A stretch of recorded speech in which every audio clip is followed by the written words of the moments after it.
we are talking to a good friend of mine. He's a musician, fellow podcaster, and member of the post-rock band No Object. Please welcome Griffin Taylor to the Untied podcast. Hey, thanks, guys. Thanks for having me, boys. It's good to see you, Jackson. No problem. Yeah, good to see you It's been too. too long. I think it's been too long. It has. I think it's been like 4 days, but yeah, 4 days too long. But there was a long period. Yeah, there was a long period before that. So basically, I want to start with asking you, like, when you first wanted to get into music and become a musician. Oh, damn. Let's think. I don't know, like, everyone on my dad's side, they're all, like, musicians and stuff. My uncle's a drummer. My cousin Al plays guitar. My cousin Dylan's, like, multi-instrumentalist. And then, like, on my mom's side, my grandpa plays guitar and stuff. So, literally from being a baby, you're just, like, seeing that stuff. I don't know. I picked it up kind of pretty naturally. I played guitar when I was, like, 8. And then my hands were too small, so I just gave up immediately and wanted to play drums. My uncle, I just would watch him. He'd just be, slapping away, jamming with my other uncles and stuff. So, yeah, super early. Like, I'd say 8 or 9, probably around there. So, like, my next question was literally what instrument you played first. So it was guitar? Yeah, but I mean, very, very short. Like, I did not like it. My mom was always, like, hounding me to practice and stuff. Was never really into it. And I don't know. I wanted to play songs right away. And, like, the teachers I had would be like, all right, today we're going to be learning this scale. And you're going to, like, want to just practice only one note at a time at, like, the slowest tempo possible. I just wanted to, like, bang on shit pretty much from the get-go, so. Yeah, because, like, when I think of you, I always think of a drummer, like, that's, like, because when we were growing up, it was, like, you had the drum set. You pretty much had, like, a little studio area with your guitar and stuff. And, like, I really only ever saw you play the drums. But then all through high school, you played drums also. Oh, yeah. That was, like, I don't know. That was, like, my trait. When people would talk to me, they'd be like, oh, you play drums. I'm like, it's about all I got going on. So, yeah, but that was cool with me, I was like, that's all I ever wanted, so. So, Griffin, I'm Sonny. Thanks for introducing sorry. Tyler and I. Jackson, it's all good. Tyler, hey, buddy. Every few episodes, I forget to introduce these guys, but yes, this is cool. Sonny, my co-host, and then our producer, Tyler is his name. The man behind behind the camera. So, you guys got the Griffin, full team. That's right. We try. I actually think I've already talked about this in a previous podcast, but I am a fellow drummer myself, just so you know. When I was, when I was like 8 or 9, I watched School of Rock and I saw the blonde-haired kid go nuts on the drums, and I was like, that's gonna be me. Fast forward to that Christmas, I made my mom buy me a drum set, probably for like $400.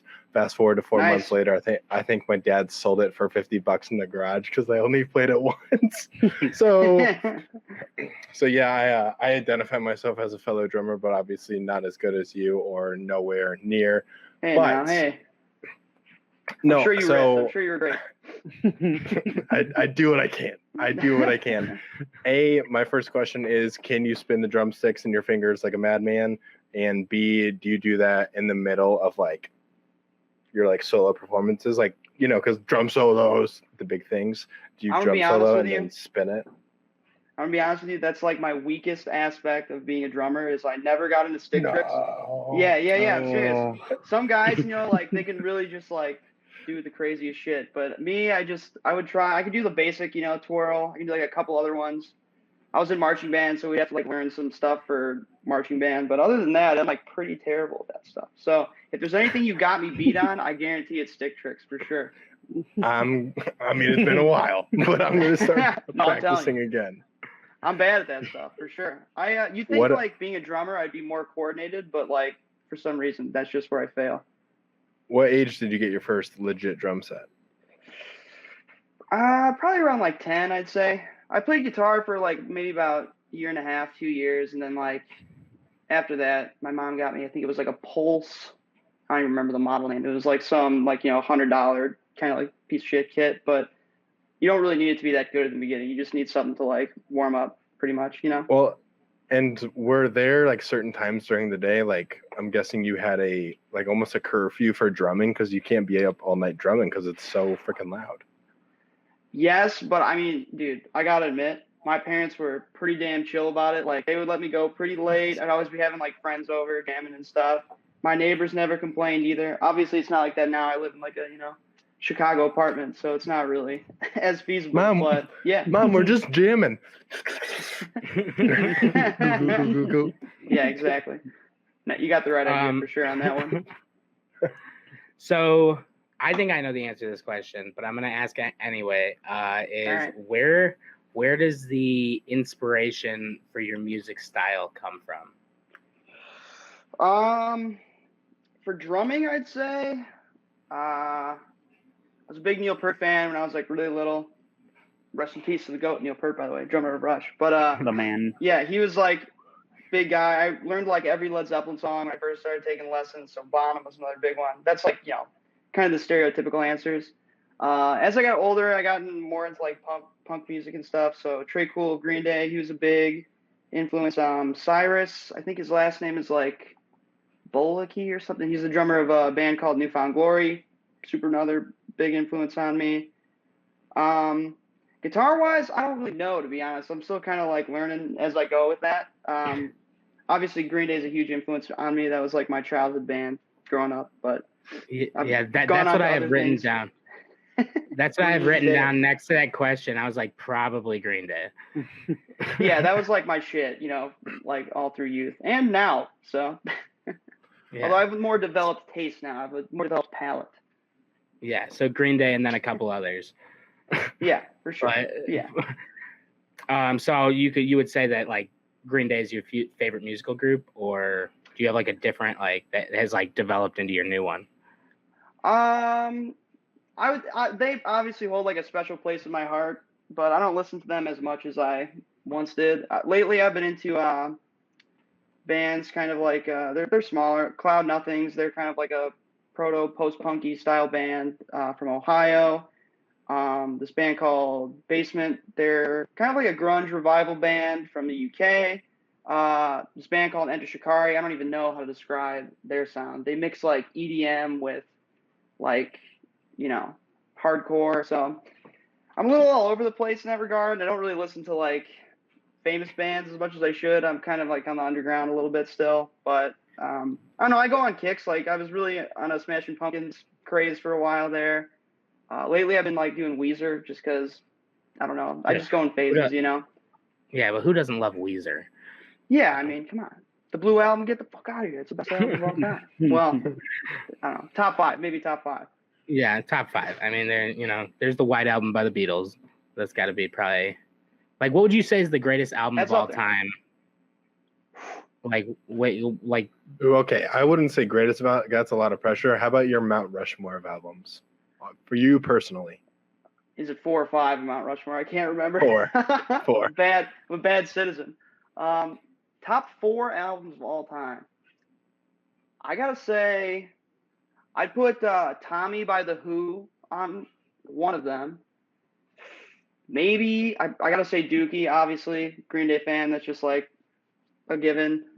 Right. I don't know. Maybe like Led Zeppelin 2, and then. Damn, that's a hard question. Maybe maybe the Blue Album by Weezer. I don't know. It's a tough one. I could add like it's the flavor of the week with that to me, Yeah. No, I mean, no matter what you say, we're gonna get done recording, and you're gonna be laying in your bed, and you're gonna be like, "Oh, son of a bitch!" Like I forgot this. Yeah, I don't know, but really, people say that, but like my taste does change like pretty dramatically over the span of a month. So. I don't know. I'm pretty obsessive compulsive when it comes to listening to music. Like I'll pick one artist and I'll just listen to all of their albums for a month straight. And I'll be like, I'm bored now because there's nothing else by them. And then you just, on to the next. Until they put out new shit. So then what's your Mount Rushmore of artists? Like not albums, just bands. My favorite, I won't say greatest of all time because I feel like that's an important distinction. My favorite would be Green Day. I'm going to say Enter Shikari. Cloud Nothings, I guess. What a tough question, man. It's hard. You listen to a lot. It's like, let me pull up. Let me pull up my Spotify right now. I just want to make sure I'm accurate to my true taste, you know? Yeah. I'm going to say, as of late, I think it's Weezer for sure, because I'm just on that kick for right now. But I feel like Rush could be in there as well. Like, I'm always kind of revisiting Rush's catalog. So, yeah, I'm going to say 5. Just add Rush in there for fun. Yeah. All right, Griff, I'm going to paint you a picture, okay? Close your eyes. Bring it on. All right. Close your eyes. The crowd is rocking. You can feel their energy come through your pores. I'm vibing. The band is walking out on stage. What band I'm with you. What band are you walking out with, and what song are you playing to a sold out show in Madison Square Garden? Well, ideally, it would be my own band, but yeah, no, screw them. That would Any be band. nice. Yeah, that would be nice. But no, just let me play with Green Day. I'm totally cool with it. It's like not a big deal. Yeah, I'll just be in the back. You don't have to see me. I'll just let me play like air guitar in the back. I'm totally chill with it. So we've started a band. We did. No, we didn't. Don't let him fool you. We never. What's the name? What's the name? No Subject. No Subject. Oh yeah. Yeah, we should play together. No Subject, No Object. It'd be great. Yeah. You know, believe it or not, we have made those jokes a few times. So. But you guys, so when did you guys meet? So the band No Object, you guys have been playing together for a while. Oh yeah. But like, when did you guys like start playing music together? Maybe not with that name though, because I know you guys bounced that around a little. Well, Matt Carlton, he plays bass with us. I've actually known him since I was like in elementary school. My old house where I grew up, we lived a block away from each other. We weren't super close, but like we knew who each other were. We were on the same bus or whatever. Him and I started hanging out probably around like my freshman year of high school. And Jake, I met around that same time. We were in like jazz band together, so him and I started hanging out through mutual friends and stuff there. Jake and Matt, they used to be in this like jam band in high school called Guffaw. I don't think you can find their music anywhere. Maybe on Bandcamp, look up Guffaw. I was just gonna say Bandcamp, because there wasn't Jake Quintanilla in that one? No, he was in a band with. Oh, he was in Monolith. Yeah. With Marshawn. Yeah. You remember who Marshawn is? Yeah, I do. Yeah, mainly from bouncing around to their shows. Like in the skate shops in like Lansing and stuff like that. Yeah. I miss that spot. So, I think I went there on Easter. We went there on Easter to go see him play. I brought my family after Easter. I was like, we gotta swing by and see Jake. And we like went in, and it was like my mom was like, "What the fuck is this place?" Progressive metal in a shitty skate shop. You gotta love that for the parents out there. Unless they're cool parents and they can kind of handle the intensity, then it's totally fine. Yeah, they loved it. My mom constantly like makes jokes like, "When are we going to another like death metal concert of one of your friends?" Because it was right just now. like, I'm like, yeah, right now they're coming over in 10 minutes. Like it was awesome just to bring her in there and see her face, like just like what is happening, because they basically like, I don't think you guys have ever been to that skate shop, but they literally 100 times. Like I've been there 100 times. No, like you, but I'm saying not like these two with me. GoPro. Mm-hmm. But they literally like walk you into the back like it's like you're going into the storeroom. It's like you're like, oh, I'm gonna go see a bunch of boxes, and then you walk back there, and it's like just these guys, like, it was awesome. But definitely seeing a few shows there. It was a good time. So they were in Guffaw, right? Oh yeah. Okay, and then from there, where I didn't mean to interrupt you. I just figured. No, you're good. We got a lot of time to kill, so we'll take my time. Let's see. I played in like a local band back then. We just, would like play shows together pretty much, and we already like were kind of friends. And then we just would hang out, and then we'd be around all of our instruments when we go over to each other's houses. So we would just jam and stuff. And eventually, Matt and Jake, they kind of started to write just like side project songs, just like a different style from the band they were in. And it came time for them to play a show or something, and they were just like, "Hey, do you want to like play drums for us for the show?" It's like, obviously I have to see you guys every day, so it'd be a little weird if I said no. But yeah, so we just like started playing, and then we just kept writing and kept jamming, kept playing shows. It just kind of fell really naturally. Like we didn't even have a name for a while. It was just kind of like sliding into it. Yeah, and then when we had like 13 songs or something, we were like, oh, let's record an album. So we picked a name. We called ourselves Out the Car Window, which was like our name up until 2018, and then we changed it. But yeah, so pretty much through like all those years, we just kept playing together. We had our buddy Mitch, who I know you know, Jackson. He like played bass with us for a few years, and then he became an electrician. So got a real job, got a day job. But yeah, we're still like all best bros. Yeah, and we've just been still going strong ever since then. Now we have a new name. Obviously, we're called No Object. So, but we're still the three best friends that we've ever had in the world, whatever that quote is from that fucking movie. Oh yeah, the Hangover. Best friends. Oh yeah. But then you guys, I don't know. I'm asking right now, but did you guys go to Columbia? I know you did, but did they? Because I mean, I would see you guys all around there, like posting. Oh yeah. So then, but like, so what did you study specifically at Columbia? I assume it had something to do with music, but how to rock. Yeah, seriously. I actually, this is funny. So I started off like a music business major, and like after my first semester, I'm like, I fucking hate this. So this is like, I don't want to do this at all. So then I was faced with like, all right, I'm at art school, but I like don't really want to do an arty thing. So I ended up just getting like a business management degree from Columbia. Pretty funny, but I don't know. I'm glad I did it. Like is at least applicable. And then I minored in like music business and music publishing. So I still like had music classes, and I was still pretty like involved with it, but I just didn't want that to be my main thing. I don't know. You know that thing when you're like a fan of something, and then you kind of like start to see through the looking glass, and you like see how evil everything is and how like business and corrupt everything can be. You're like, I don't want any part of this. I just want to make music, have a good time with my friends, play shows. So I think that was probably something to do with it. Jake studied poetry, and then Matt got a like cultural studies degree or something from there. That's awesome. Yeah, like I completely resonate with what you just said, because I literally started off I dabbled in college. I didn't graduate college, but I did I guess it doesn't make you a nerd. It makes me the opposite of a nerd. It makes me super duper cool. I went and I got my first semester was in the business school, and I remember being like, fuck this after like a semester. And I went from that to communications, and then after that I was like, no, fuck this too. And then I just dropped out. And now I have a podcast. But well, I mean, for the record, like comedians and musicians, it's like, hey, # team drop out of college. Right. Yeah. We're all in this together. Yeah.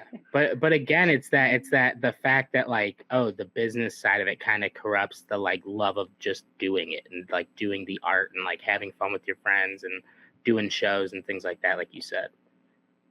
Yeah, I'm glad I switched. I'm also glad I kept it as my minor, because like a lot of stuff is probably important to learn. Taking like marketing classes, or like I took like a record label class that was pretty interesting. I took a couple of music production classes that like totally changed the game for me. Like before that, I wasn't able to demo stuff out by myself. I needed like other people to do it. Now I'm completely self-sufficient. I can just sit like in this room is where I usually do it. I just play on my guitar, and I'll like write drums on the computer and stuff. So definitely valuable, but I don't know. I wanted to get out. Like I'm surprised I didn't drop out either. I was just like racing to the finish line there. So well, I mean, I almost went to Columbia because you and I talked about it like right at the same time. You got accepted. I was like, hey man, I'll see you there. And like literally right as I was about to go into orientation, I was like, they wanted like $42,000 for me to like. I was a comedy, like a pretty much a joke telling major, like stand up and improv and whatever. And it was like joke telling for $42,000 a year, and I was like, I was like, I don't think I'll ever be able to pay that back with a joke telling career. You will but not. yeah, so that's why I went to I ended up at Purdue Northwest, but yeah, it was definitely probably the best decision I made in that aspect of it because I was still like around the city a lot and like able to, split up my time here and there. But Yeah, for so sure. you guys like going to Columbia, and then so you guys said you switched the name of the band in 2018. Yeah, What they were kept the old so- one out the car window.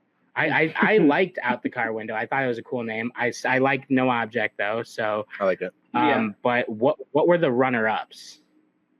Oh my God. I wish we had the fucking document. It was like the hardest thing picking a name because we never agreed. All of us, like, we never all liked the same one. They were so bad in hindsight. We were going to call it Reverie Now at one point. We were going to call it like Fall In, but then we were like, no, it sounds like Fallen, and that's like too pretentious. We can't do that. It was like constantly second guessing yourself. There were like, we had like a list of 100 names. I remember just like opening up books and being like, 2 words I like, that could be one. 2 words I like, that one sucks. And you just like keep going. And eventually we just like, No Object is the name of like a song that we did when we were called Out the Car Window. We were like, it was right there in front of us the whole time. This is bullshit. Yeah, because I remember seeing that song come out on Bandcamp back when I was like listening to Out the Car Window, and I was like, wow. I was like, No Object, and then like that didn't even dawn on me until you said it though. I didn't even draw the two. I was just like, oh, it's not related. No, it was definitely related. We just, the three of us especially, but the guy who was playing with us at the time, Jeff, he like, we would always like, 2 of us would like the same name, and then the other 2 wouldn't like it, and then vice versa, or like different combinations. Yeah. Just because, I don't know, it's like a tough decision. That's like what's going to represent your group or like your brand, I guess, if you want to be that guy. But it's just a tough decision. It's like honestly one of the harder decisions I've had to make in my life, which sounds funny, but it certainly was like a month-long process. When did y'all decide as a group, like, all right, we're doing this, like we're gonna be a legitimate band and go start playing shows? Honestly, like when the 3 of us started playing, like we were both in other bands that played out, pretty frequently. At the time, I was in this other band called Sudden Suspension that was like touring pretty frequently and stuff. So like I already knew it's what I wanted to do, at least in terms of just like pursuing it. But they have the same sensibilities as me. Like they for sure wanted to do it. So we never had that conversation. It's just like right when we started playing, we just would play shows. It just seemed like that was what you did. That's why like 2020 was so weird because we've always just like played, even if we didn't tour as much as like other bands or whatever, we still always would play like a few shows a month and be semi-productive. Yeah, it was definitely unspoken. We just we like to play together, so that's what we wanted to do, So if you guys, I've always wanted to do this since like 20 minutes ago. I've Nice. always wanted to drive a truck around with a trailer in the back with a live band performing as I'm just driving around the neighborhood, kind of like the ice cream truck, but we can do it with like a punk rock version. What do you think? Yeah. It's a great idea. Let me tell you why. So through 2019, I like assisted my buddy Michael, who's like a music video director. And on one of the shoots we literally did that, where like I drove a U-Haul and the band played in the back of the U-Haul around a neighborhood. And it was like the scariest shit I've ever done in my entire life. I was going like, 4 miles an hour to like, slow down. Like I'm at 2 right now. I literally can't go any faster. So Like I'm literally idling right now. We're in park. I'm not even touching it. Yeah, we have the parking brake on and we're idling. I don't know what to do. You know what we should do for next year at the Indianapolis 500? Like one of the nights, we're just like, because people have like games set up and people have bars and themes and all that. We're like, yeah, we have a band coming, and they just play on top of our RV one night. That'd be sick as fuck. You guys want to play on an RV at the Indy 500? Yeah, but we need a guarantee of at least like $50,000 to do it. Okay. I'm just kidding. I mean, the RV alone. The RV alone is pretty steep, but not even that steep. No. You guys can afford it. Yeah, shouldn't be a problem. Yeah, we'll just sell all the mics and stuff, and then hopefully sell back the Yeah. tickets. We're like, all right, $10 from everyone watching. Yeah. at the entire Indy 500. Yeah. Hey, that's Yeah, we're just honestly not a going bad through the business lot. proposition. Yeah. Yeah, there's that's what I do, baby. have you ever been to the Indy 500? Me? Yeah. No. I'm gonna be honest with you. I've been to like one racing event, and it was like some sort of drag racing event.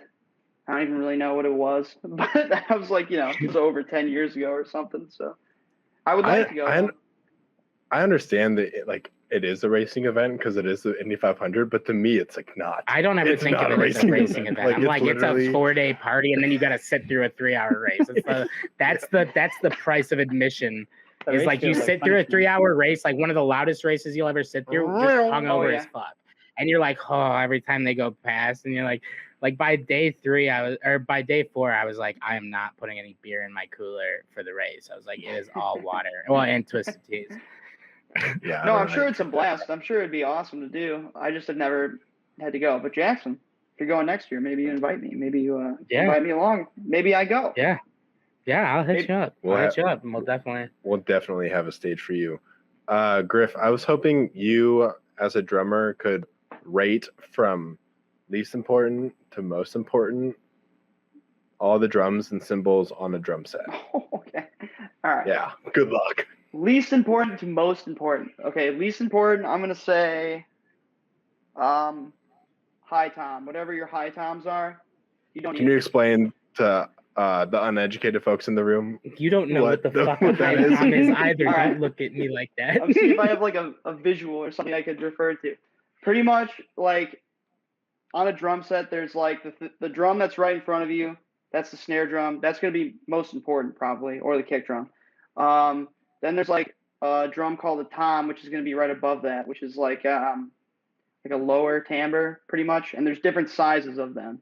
So like the low tom is next to you and it's big. That one you need. I got to figure out where that would go in the rating though. That one up here you don't really need. Like I've played a bunch of shows where I just don't even use this because it's like a small setup or something. So you can pretty much just, fake it like this. It's hard, it's really hard to describe that, you know what I mean? To someone who wouldn't know at all. You're like, it's a circle, and you hit it. Sounds lower than the other circles, but the cymbals are, I guess, important, but you don't necessarily I play with 2 cymbals and a hi-hat. So I have a super minimal setup. I have a crash, which is one you usually hit as hard as you fucking can. And there's the ride, which I play really hard, so I still hit that one really fucking hard. But that one's usually more for groove, accent stuff. I would say the ride is probably more important than the crash because you can just crash on the ride. It's a very versatile piece of the kit. Then you have the hi-hats, which how on earth would you describe the hi-hats?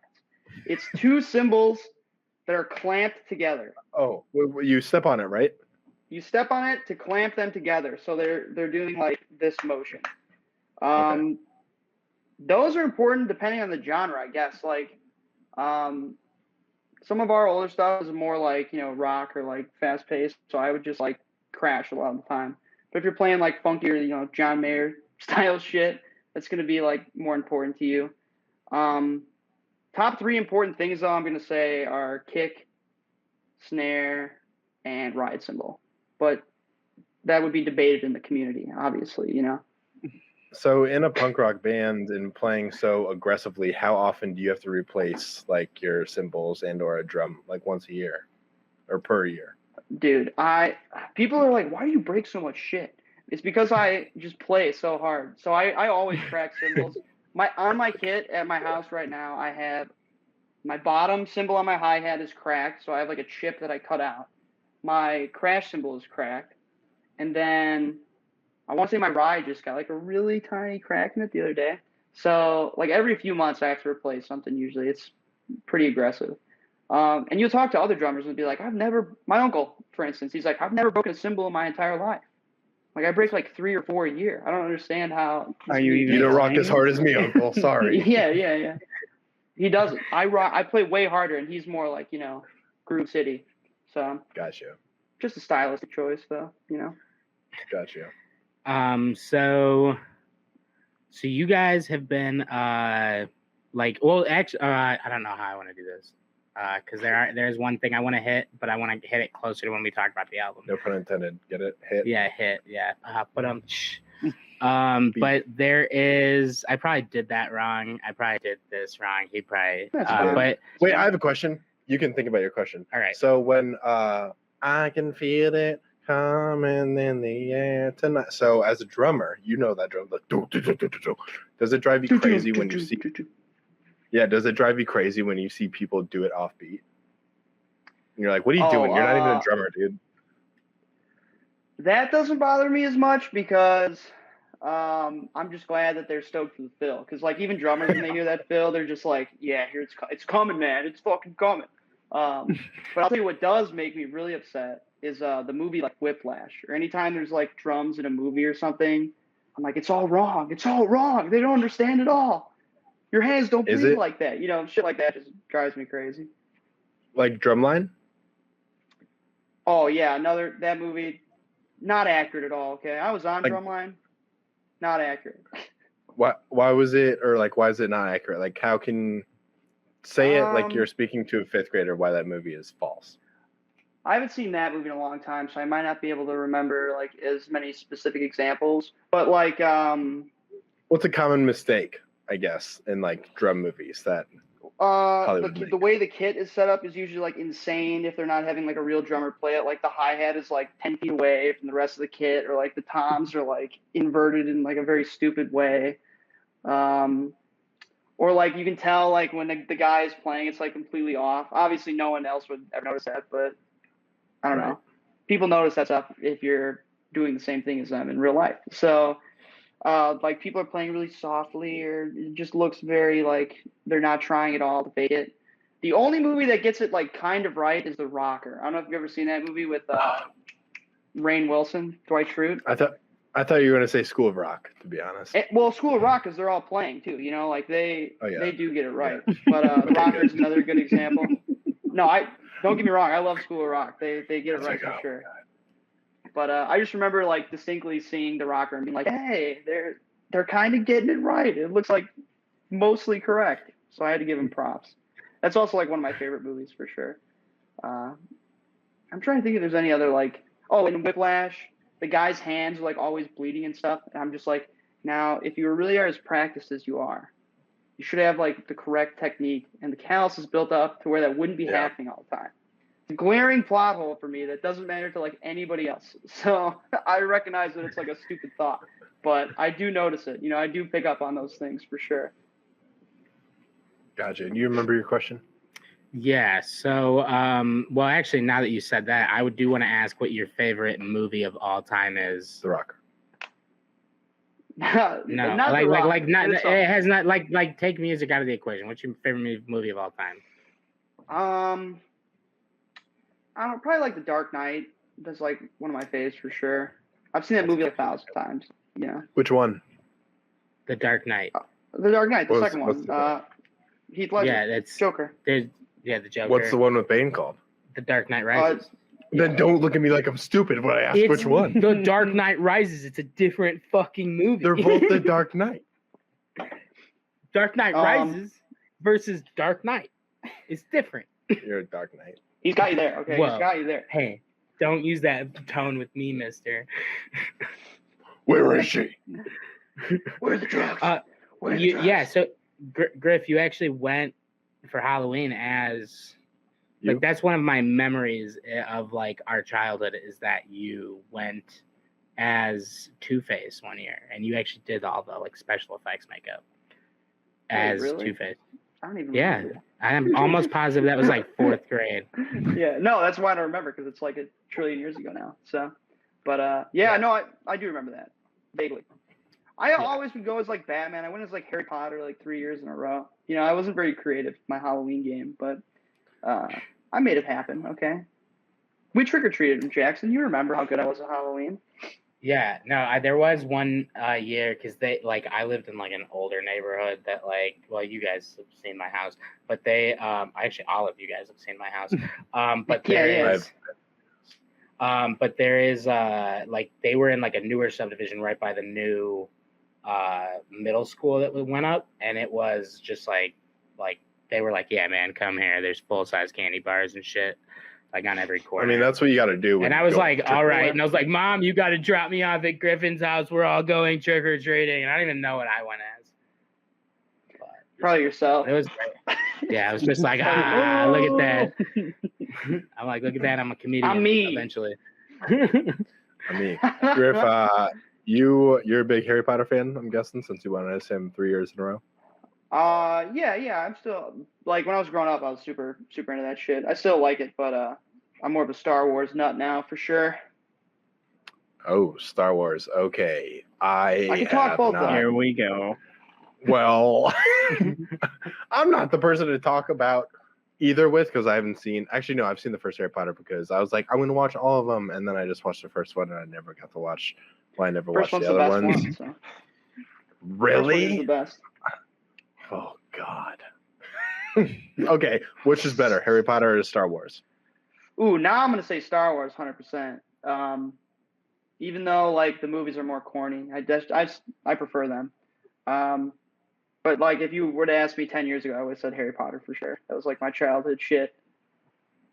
Have you ever thought of replacing your drumsticks with either lightsaber swords and or wands? I can honestly say no, but I've owned both of those things as a youth. So it could have easily been, it could have been an easy transition if I did so choose. Now, I play guitar now in the band mostly, so maybe I'll make the guy who plays drums with us do it as like a prank or something. So you moved to the guitar. Was it because like you're like, hey, band friends, I'm bigger and I'm better than all of you, and I want the spotlight, so I'm now a guitarist? No. They might say yes to that, but I'm gonna say no. No, I guess the reason behind it was like over quarantine. Really, I just was like sitting in this room, or like I guess we were technically at our old apartment for a while, so a different room. Just like writing a bunch of demos. And when I write demos, usually I just like work for like 5 hours straight, and I'll just like lay down a bunch of guitar parts, write drums, and then track bass. And then I'll send it to the guys and be like, hey, is this something that we could even use, or is this terrible? Because I've been listening to it for 6 hours straight. And then we'll all get in a room together and change it from there. But like, yeah, I just started writing a lot of guitar parts pretty much. And I was like, I don't want to have to teach all these guitar parts like a new guy. I just want to play them. And then my buddy Jeff, who played guitar with us for a while, he just isn't playing with us right now. He's like working on this other secret project that I can't really talk about. But he's just, he's like busy right now. So we just needed somebody to like essentially play for shows and stuff live. And I'm like, I can do it. It'll be way easier to find a drummer to teach the parts than me showing all the guitar parts to someone that I already know how to play. So that was the reasoning, I guess. Well, if you need a replacement drummer, I played for about 12 minutes of my life, so. That should be fine. The drum parts are easy. That should be fine. Yeah, I remember every time I would come over, it'd be like me, hey, you, Jackson, Ryan. Leave. We don't want you here. No. Yeah, he'd be like, hey, get out. And you weren't invited. I was like, but I saw you on the Snap Map, bro. No, he like, it would be like, especially when it was like me, you, and Ryan Fife, anytime we hung out, it would be, you guys, because they were both drummers. Yeah. They would be like, oh, here, you try now. And I'd be like, oh, no. And they'd be like, no, it's easy. We'll show you. And then they would like do it. And I'd be like, you want me to fucking do that? Like, no. You could have done it. You could have done it. I probably could have, but like in my head, I'm just like a white guy with no rhythm. I'm like I'll tell you a joke. That's true. That's me. Someone else will handle the drums. When I played not the clarinet, the cornet, I think it's in the horns family. Trumpet. Like the baby trumpet. Yeah, the baby trumpet. I played that, and then in 7th grade, I went to percussion. And the music teacher handed me, I was like, yeah, I'm going to play the drums. Then she handed me this round pad with like a huge pepperoni nipple on it. And she's like, start hitting that. That's what you're practicing on. And I was like, this isn't the drums. And I quit. And I left that class. This is fake. This is fake. I was mad. It was fraud. This is bullshit. It was fraud. You just got to make it through that. You got to make it through that. And then you can really start banging on shit. And it's like the best for the rest of time. I had no patience. Which one do you like playing better for live shows? Do you like being the guitar man, or do you like being the drums? Oh man, there is something like super lethargic about being back there, just like playing as hard as you can, not having to like put on a show or whatever. You can just kind of like really be in the zone. Yeah. But I like sing harmony and stuff for us live. So like playing drums and singing harmony is like one of the hardest fucking things I've ever had to do. Even to this day, I've done it for like a while now, and it's like just so hard sometimes. And you're like out of breath because you're literally like giving it all you got back there. So I will say it's easier to like do my parts if I'm playing guitar, but like I'm still kind of nervous when I play guitar live now because it's like super new to me. So like I would never get nervous playing drums just because I've done it a trillion times. But with guitar, I'm like, it feels like I'm starting over again. And I'm like, all right, there's like people here this time. Are they going to see me fuck up? Am I going to fuck up? I get in my own head a little bit more for sure. All right, Griff. So you were the drums, and now you want the guitar, and now all of a sudden you're starting to sing. When are you just going to tell your band? When are you just going to tell your band friends, hey, this is my friggin' band. Y'all get in the back. Y'all play the instruments. Everyone get on rhythm. Yeah, we're going to be called Griffin the Zits, just like Kevin in the Zits in The Office. And you're just going to rock. That's what you're going to do. I'll tell you why. It's because I need them. I need them. Like Jake is a way better singer than me. He's a way better guitar player than me. Matt is like way better at bass than I'll ever be. Matt's also like, I don't know if you guys know what tapping is on the guitar. It's like like Van Halen shit. Oh wow, okay. Hold up. Yeah, it's like the Wayne's, like the Wayne's World thing. Like Matt is super good at that. So that's not my skill set. I just need them. You know what I mean? Matt's really good with like the business side of things too. So credit to where credit is due with them. They definitely deserve every sort of place in the band, and I cannot do it without them. Matt and Jake, I need you guys, if you're listening to this, please do not quit and leave me. He just winked. He winked as looking into the camera as saying that. Yeah. Let the record show. He's like, I need you. I'm not blowing smoke, okay? I'm not blowing smoke either. They're like my best bros. They're my musical soulmates, I need them. Yeah, so you guys have all been living in Chicago for a little while, right? Yeah, I've lived with Matt. I lived with him for about like 3 or 4 years in a row. I lived with Jake for 2 years in a row when we were going to school. And then up until recently, we lived together. And then I just moved in with my girlfriend like last July or something. But we still hang out. Like, go ahead. I was gonna say, who's the messy roommate? Oh, Matt. Matt was disgusting. Come on, Matt. But I gotta give it to him. He like really kept it contained to his room. So like the part would be okay, and then you open the door and you're like, holy shit. What happened? Hope he doesn't get mad for just like putting him on blast, but he'll be fine. He'll be fine. You can blame it on me. It's fine. I asked. That's awesome. But now when I see you guys perform, I'm like, oh, Matt, go clean it up your goddamn room, dude. What are you doing? Clean your shit. Although now he lives with his girlfriend, so now he's like clean as can be. Oh, he's got to be clean. Yeah, he's got to. Yeah, that'll change a man for sure. Have you lived with your girlfriend? Yeah, have you ever lived with your No, girlfriend? I refuse to. You got to draw the line somewhere, Right. But so what's your favorite part about living in Chicago now that you guys are all living here? It's just like, I don't know. Now that stuff's kind of back open again, it's like the nightlife is back, which I like. I mean, I'm not like a big like go to a club kind of guy or whatever, but I do like going to the bar and like hanging out sometimes.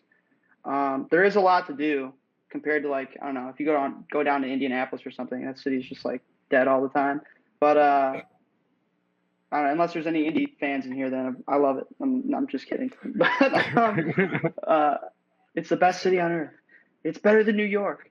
I don't know. There's just a lot to do. Like you can go to a Cubs, Sox game, Blackhawks, Bears. There's so many sports teams. If you don't like sports, there's theaters. There's all kinds of music venues. There's all kinds of art exhibits and museums. There's just a lot to do. It's definitely like that big city feel. I don't really like New York as much, so this feels like, I don't know. I like the Midwestern vibe here. Yeah, that's what I always say. I always say, like, I enjoy going to New York, but I don't think I would, like, enjoy living in New York as much as I enjoy living in Chicago. because it's like almost like that happy medium between New York and LA, where it's not as spread out as LA, but it's not as like on top of each other as New York is. So I always like that. And like people are how you like when you meet someone, no one's fake, you know, in the Midwest. I feel like it's very Yeah. Yeah. I mean, there definitely there are fake people, but They're I wearing feel a jean like jacket. The chances are. they're fake if they're wearing a jean Well, jacket. I wear a jean jacket. You know, so that's not accurate. you and I have both worn. Yeah, we Okay, I so wear Griff, one. I wear one too. I gotta tell you this story. We were wearing jean jackets like All over our hoodies one time, and we were like, "All right, we're gonna go get Nice. food." We walk out the back door. We're walking down an alley, and we walk up behind this like couple, and then all of a sudden the guy starts like looking back a bunch. I'm like, "What the fuck is he looking at?" You know, like, and then all of a sudden I realize there's two dudes following them practically down this alley, wearing jean jackets with hoods up. Like it's winter, you know, we got our jean jackets and hoods. And I was like, oh my God, this looks like a scene out of The Outsiders. We're about to fucking start a gang war. It looks like. Gotta do what you gotta do. Gotta show them it's our hood, you know? But so which bars in Chicago are your favorite? That's what Like, I was gonna ask. sorry, you ask it then. Which bars are your favorite in Chicago? Well, my favorite bars. No, I'm just kidding. I really like this spot called Delilah's. I hope it's still open. Yes. Yes. You guys know Delilah's? I love that place. Sweet Yeah. Bar.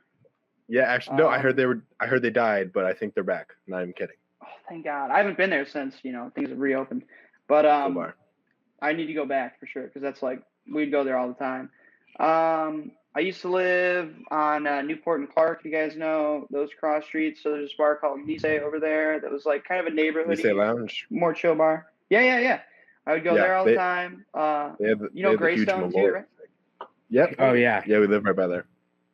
Yeah. Oh, okay. Yeah. So no, we Matt. Oh yeah. No, you Yeah, don't. with the messy. With the messy room. Oh yeah. We don't know. Matt, his room is a fucking nightmare. But Matt used to work at Greystone. Yeah, and Jeff, the guy who used to play with us, he worked at Greystone as well. So we'd go there and get free drinks and shit, and really live the good life. Did I like any other bars? G-Man Tavern right next to the Metro. Yeah. Yes. That bar's nice. I kind of like the like- more like rattier, smaller bars, just because Dives. Yeah, like almost like that dive feel. Yeah, but Yeah, not as not as gross as some other places. If you feel me. Yeah, right. No, like sorry. I mean, I kind of meant to cut you off, but you. Go for it. No, Delilah's like is absolutely like you. Like it is like a punk rock band. Like people walk in there with like leather jackets, long greasy hair, and like they just order whiskey. That's Like me. that's the kind of long place it greasy. is. And Old fashioned or something. it's- exactly. So actually, when we hung out like 4 or 5 days ago, we literally like I walked into his apartment and they were like, "Do you want anything to drink?" And I was like, "No, I'm good. Could I like get a water?" I was like, "I've been drinking Jack and Cokes all night." And this is the first time I've ever met Griff's girlfriend.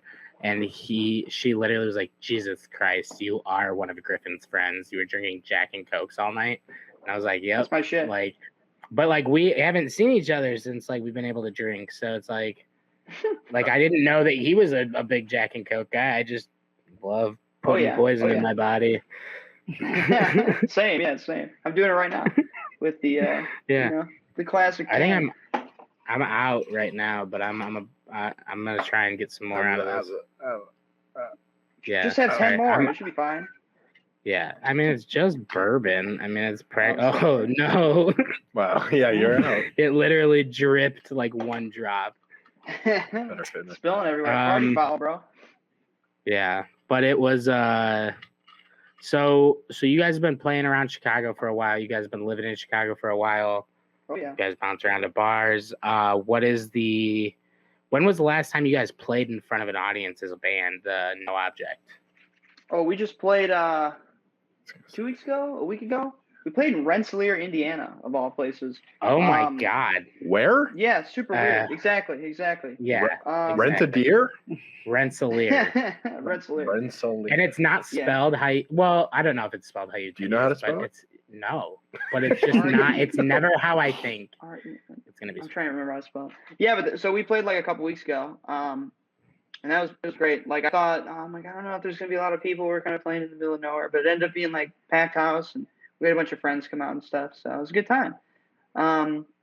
And then right now we don't have any other shows announced yet, but obviously the plan is to just start like dropping stuff and playing shows as much as possible until hopefully, I don't know if stuff's going to shut back down again in the winter. You never know nowadays, so we're just trying to get some stuff in while you can, you know? Yeah, no, definitely. So, so going into the pandemic, what was like your guys' thoughts as a band, like on like, oh, well, what do we do now? Yeah, well, for us it was kind of weird because we dropped like our first record as under the new name or whatever. We dropped it in April or something of 2020, so like right when the pandemic was kind of getting started. Yeah. So that was kind of nice because like we just put that out, did like some promotional stuff. We had like some visual stuff to post and just some content. And then after that, it was like usually what you do is like you put the shit out and then you go play a bunch of shows to promote it. So we didn't get to do that part. So instead of like not writing and, you know, playing shows, I just sat in my room and just made a bunch of demos. And I probably wrote like, I don't know, we have about like 20 songs total. And then like some other finished ideas too. So I just wrote like a madman because I was bored, you know, like there was literally nothing going on. You can only play so many video games. I'd go outside and skate, but like you can only skate for about 2 hours at a time. And it's just like, I had to do something. And I just graduated college and I didn't have a job the first couple months because like I graduated into the pandemic. So nobody's fucking hiring. So I just wrote all day, every day. And Matt lived with me too. So he would just like come in the room with me and we'd work on stuff together. And Jake would come up in town. We'd work on stuff. Jeff would be around. We'd all work on stuff. So that's how I kept busy. That was really, I guess, a big adjustment was just like trying to be productive in a different way that I wasn't normally used to, if that makes sense. Yeah, definitely. How do you come up with the titles of the songs? Do you just find it in the lyrics, or you're like, oh no, this one is going to be this one? It depends. Like usually when we're making them, we give them like funny working titles or just like inside joke stuff. Some of them like stick. Idiot's Array. Yeah, that is. I know you say you've never seen Star Wars, but that's like a super, super deep cut Star Wars reference. So I'm like hoping to God someone will be like, holy shit, I can't believe they said Idiot's Array. But if you want to know, this is how nerdy this shit is. In space poker,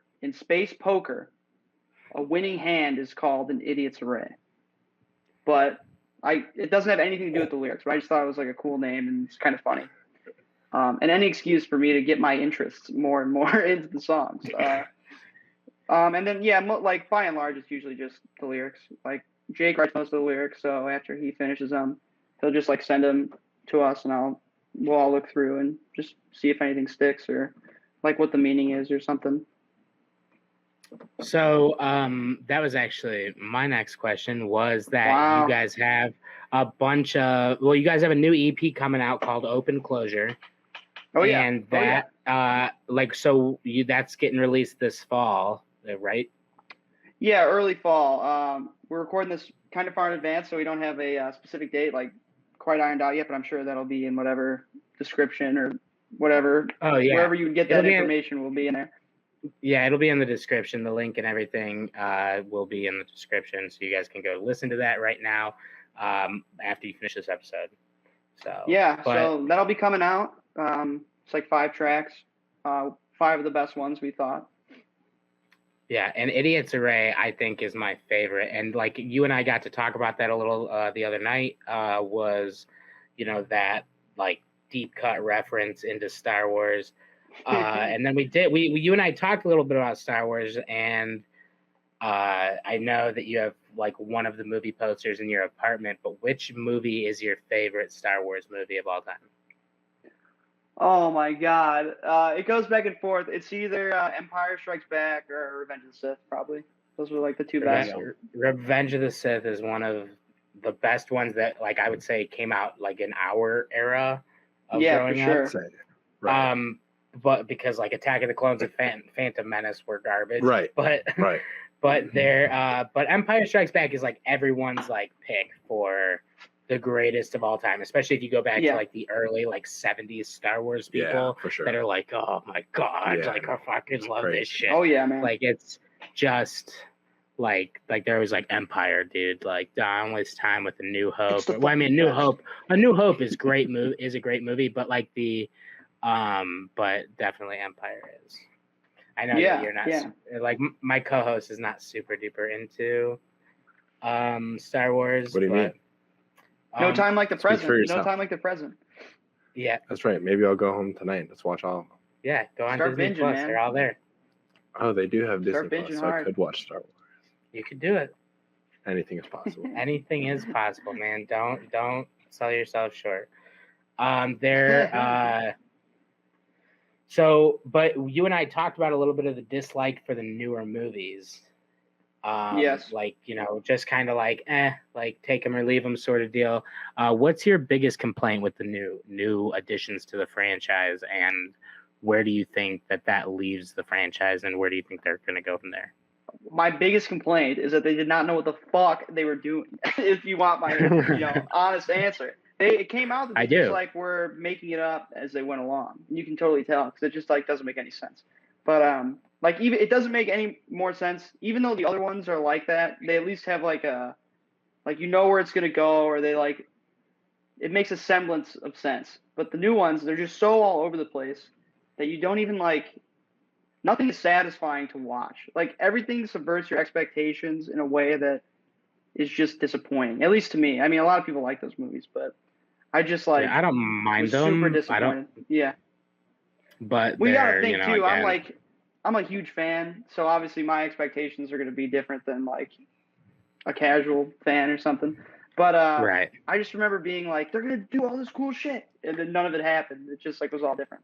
It's like, yeah, because you think about like the original one started out with like the popsicle stick with the little spaceship on the end, and they like would put it in front of a black curtain and just film that like little spaceship flying through space, and then you go from that to like you're like we have all these special effects now, but you're like the script isn't there now, like they that's where it's at. But I would say that the what was the one that came out, like the first one of the new wave, like after Revenge of the Sith? Force Awakens. The Force Awakens. That was practically A New Hope. That was practically no, it's exactly the same. They just put a girl instead of Luke Skywalker. I feel like that's a band name. Yeah. The Force Awakens. Yeah. What about girl Luke Skywalker? I mean, that too. Not that that's bad. I definitely feel like this this time in the world kind of called for them to do that and put a female in charge. But at the same time, it was like write a better script for the first movie where you're gonna put the girl as the main character. I felt like it is instead of like kind of being like, oh, this was the script for A New Hope. All right, well, we'll change the names. But, it was like, that was pretty much it. It was like the names and then like a little of the dialogue. I mean, like all of the dialogue was different, but it was just the plot was the same. They're like, there's no one. And then she was like, but me. And that was pretty much Luke Skywalker. I'm the one. That's a big gripe with it. Obviously, those movies look amazing because they're shot really well. That's like not an issue, but yeah, the script not there in my opinion. But hey, different strokes for different folks, right? So I won't knock anybody that likes them for sure. Right. So, real quick, before we wrap up, I want to talk a little bit more about your new EP coming out with Open Closure. What is your favorite song? What's your favorite song on your new album or new EP? I'm either going to say it would either be Open Closure or Natural End. I kind of like Natural End because I feel like that's where we kind of experimented the most. And I know it's not the most like hooky or whatever out of all, but I just like getting creative. So that one, it just feels like we took chances, we tried new shit, which is what I'm here for. So. Yeah, because when you sent me when you sent me the links to the songs, because they're not released yet, but I was listening to them and I was like, listen to the first one. I was like, all right, yeah, this is pretty dope. And then like the Idiot's Array, I was like, I fucking love this song.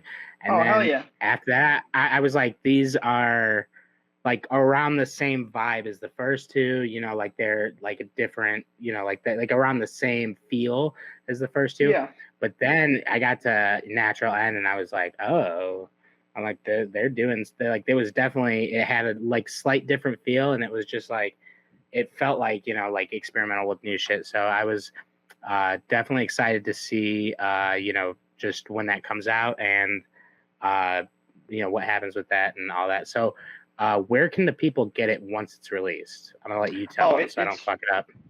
It's on literally everything, you know, Spotify, Apple Music, Google Play, Amazon, whatever the Amazon shit is called. Yeah, it'll be on everything. YouTube. Yeah. I'm super stoked for it, man. It's like just to like do something again after a year of not doing anything. It's just good to be like on the precipice of putting new shit out. So, and this is like the most I've ever been involved in terms of like writing a record. Like I tracked a lot of guitar parts. I tracked drums, some vocals, not a ton, but just like, you know, a little bit here and there. So it feels like I'm more protective of it than stuff in the past. So it feels good to show people just something that I was like super a part of. Well, and you got to let us know too when y'all are performing live again, especially in the city, because we will be there. Yeah, count on it.